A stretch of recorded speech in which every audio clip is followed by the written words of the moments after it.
महाभारत से सीख अध्याय 10।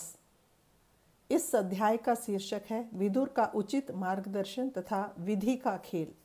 ओम गणेशाय नमः। दुर्योधन का पांडवों को वर्णावत भेजने में कोई बुराई छिपी है, इस प्रकार विदुर ने सोचा और दुर्योधन के छल कपट को जानते हुए उन्होंने निश्चय किया कि जरूर पांडवों के साथ बहुत बुरा होने को है। इस कारण विदुर युधिष्ठिर को कुछ उपाय सिखाते हैं।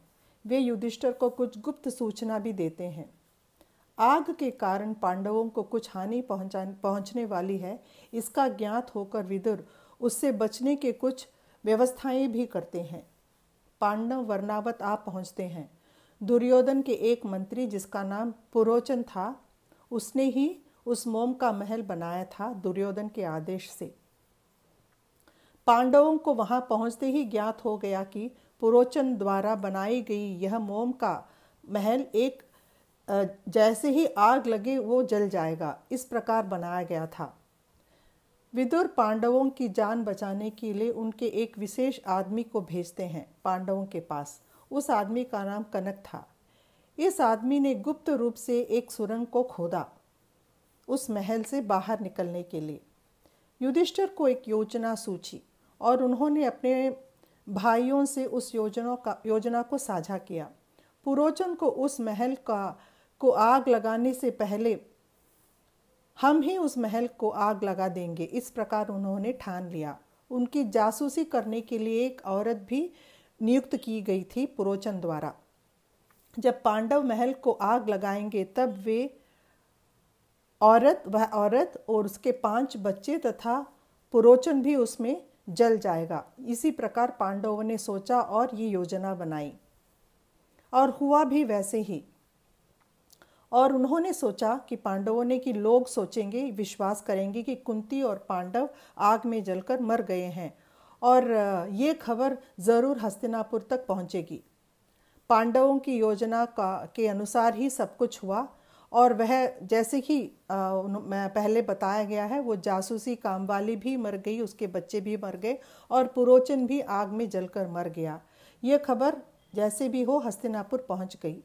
धृतराष्ट्र और दुर्योधन को इस खबर से बेहद खुशी अंदर से मिली, लेकिन उन्होंने उसको नहीं दिखाया। वो ऐसे उन्होंने ढोंग रचाया कि जैसे वो बहुत ही दुखी हैं इस खबर को सुनने के बाद। युधिष्ठिर असल में उत्तम गुणों के एक सत्पुरुष थे और धर्म का परिपालन हमेशा करते थे, लेकिन इस मोम के महल में उन्होंने उनके ही आदेश के अनुसार, उनके ही योजना के अनुसार 7 लोगों की जान चली गई। वे जल के राख हो गए थे। ये बात व्यास जी यहाँ प्रकट करते हैं। ये सत्य वचन है, क्योंकि इस 7 लोगों की मृत्यु के पीछे युधिष्ठिर की ही बुद्धि थी। उन्होंने ही ये योजना बनाई थी। सुरंग के रास्ते से कुंती और पांडव वहां से निकलते हैं और गंगा नदी के तट पर पहुंचते हैं। वहां विदुर द्वारा इंतजाम किया हुआ एक नाव होता है। उस नाव की सहायता से पांडव गंगा को पार करते हैं और हिडुम्बा वन पहुंचते हैं।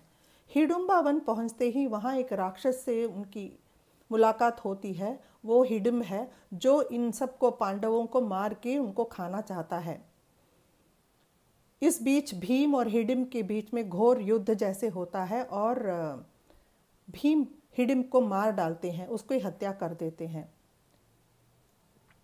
वहाँ हिडिम्ब की बहन भी होती है जो देखते ही भीम से उसको प्रेम हो जाता है और वो प्रेम विवश होके भीम के साथ शादी कर लेती है और उनको एक पुत्र की भी प्राप्ति होती है, उसका नाम घटोत्कच था।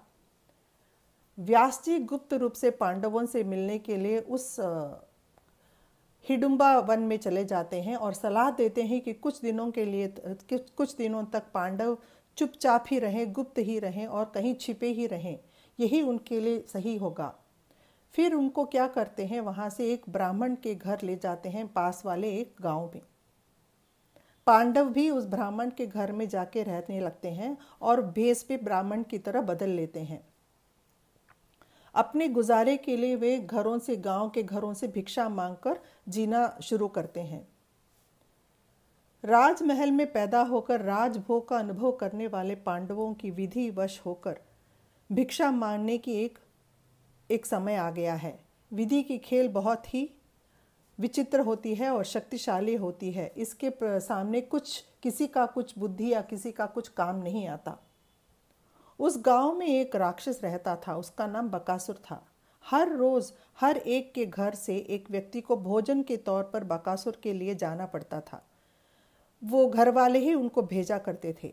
जब एक दिन उस ब्राह्मण की बारी आई, उस घर के घर वालों की एक बारी आ गई बकासुर के पास जाने के लिए, तो वो घर वाले जोर जोर से रो रहे थे। तो कुंती ने ये सब देख लिया और उनको जानकारी हो गई कि इस प्रकार आज इस घर से कोई एक व्यक्ति वहां जाएगा बकासुर के पास और उसका भोजन बनेगा। जिस घर ने उन्हें शरण दिया था, आश्रय दिया था, उनके लिए प्रति उपकार में कुछ करना चाहिए। इस प्रकार कुंती ने सोचा और उन्होंने भीम को बुलाया और भीम से कहा, इस घर के से जो व्यक्ति को जाना है वो तुम होगे। तुम जाके उस बकासुर से लड़ाई करो और उसका वध करो। तो जैसे माँ की आज्ञा थी, भीम वहाँ जाते हैं और बकासुर को मार डालते हैं। इससे ग्राम वासियों को बकासुर से पूरी तरह से विमोचन दिला देते हैं भीम।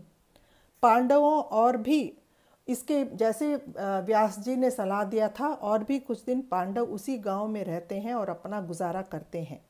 जय श्री कृष्ण।